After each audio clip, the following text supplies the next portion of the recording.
Imagine being locked in a room with 11 strangers, tasked with deciding a boy's fate. No windows to the outside world, just four walls and a door that closes with a final, echoing click. That's where Sidney Lumet drops us in 12 Angry Men. Now you might be thinking, how can a film with no action scenes or flashbacks keep you on the edge of your seat? Well, it's all about setup and pressure. Lumet, only 33 at the time, but already a veteran of live TV and theatre, understood a psychological concept called claustrophobic tension, the kind that makes you feel the walls pressing in. He uses real-time pacing and physical confinement, turning the jury room into a crucible. The lack of escape isn't just literal, it's emotional. Every debate, every silence, every bead of sweat ratchets up the stakes. Think of it like a pressure cooker. The longer it stays sealed, the more explosive it becomes. And that's just the first act. Let me tell you a story. The very first shot after the judge's instructions is the door shutting. No going back. The movie tells us, you're in here with them, whether you like it or not. You might ask, isn't this risky? No flashbacks, no cutaways? Sure. But the payoff is intimacy. We're forced to watch justice unfold, minute by minute, breath by breath. This setup isn't just narrative economy. It's a deliberate choice. It mirrors the mounting psychological stress, making every word and gesture feel weighty. The room itself becomes a silent character watching, waiting, compressing space and tempers alike. By the time that first vote is called, you can almost taste the tension in the air, that cinematic restraint weaponized, and Lumet wields it like a scalpel. Let's zoom in literally. If you've ever felt squeezed by a crowd, you've experienced what cinematographers call spatial compression. Boris Kaufman, the film's director of photography, uses camera lenses and angles to shrink and then suffocate the jury room right before our eyes. In Act 1, the camera sits high and wide, making the space seem open. But as conflicts flare, the lens choices change.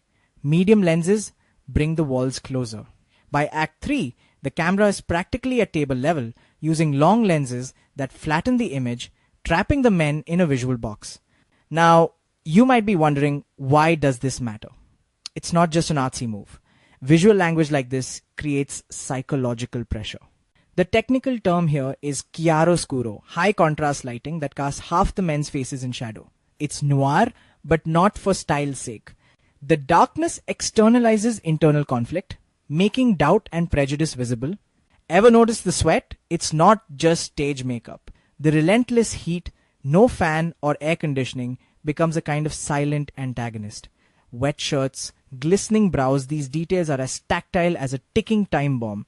The heat pushes tempers, amplifies every argument, and soaks the room in urgency. Let me paint a picture. Early on, Juror 8 is isolated in the frame, a lone voice against the crowd. But as he gains allies, the blocking changes. He's pulled to the center, others turn to face him, authority subtly shifts. This is mise-en-scène in action. Every camera move is a vote, every shadow a bias made physical. So next time you watch, don't just listen to the arguments. Watch for the room closing in. The camera is not just observing, it's judging too. Let's talk about the people in the box. 12 men, no names, just numbers. Sounds impersonal, right? But here's the twist. Lumet directs his cast to play not stereotypes, but archetypes with depth. Each juror isn't just a role, they're a living question about American society. For example, Henry Fonda's Juror 8, our quiet protagonist, doesn't proclaim innocence. He simply says, I'm not sure.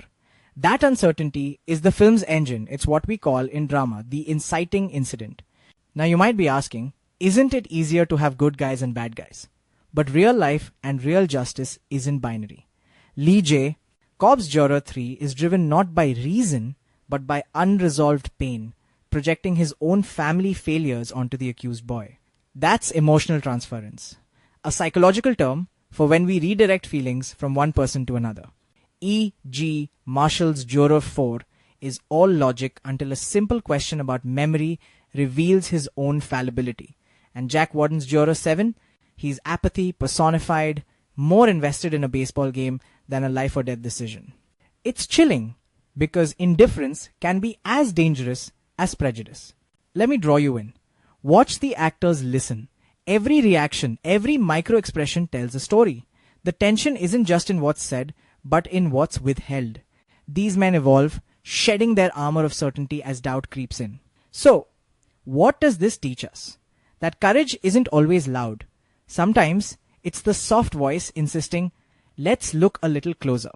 That's the heartbeat of 12 Angry Men. Let's pull back and ask, what's really on trial here? Sure, there's a murder case, but the film's true subject is justice itself. Messy, flawed, and fiercely human. Lumet uses every tool, camera, light, performance, to make us confront our own biases. Take the moment when Juror 10 launches into a racist tirade. No one interrupts. Instead, one by one, the others turn their backs. It's a visual rebuke, cinematic silence as moral argument. Here's a technical term: blocking. How characters move in space. When the group physically rejects Juror 10, it's not just choreography, it's an ethical stance made visible, a kind of group catharsis. Now, you might be thinking, isn't silence complicity? Not here. This is active refusal, louder than words. Consider the judge's bored voice at the start. The system seems tired, rote. But inside the jury room, justice wakes up. The camera lingers on faces, wrinkles, twitches, hesitations. There's no abstraction here. Every vote is a pulse, every doubt a crack in the facade. Let me ask you, have you ever been the lone voice in a room, the one person who sees a problem? That's Juror 8's journey, and it's ours too. Moral courage, the film suggests, isn't about knowing the answer. It's about being willing to ask the difficult questions, to stand up when standing up is hardest. In the end, 12 Angry Men isn't just about a trial. It's a trial of character, yours and mine. And by the time the credits roll, we're all on the jury.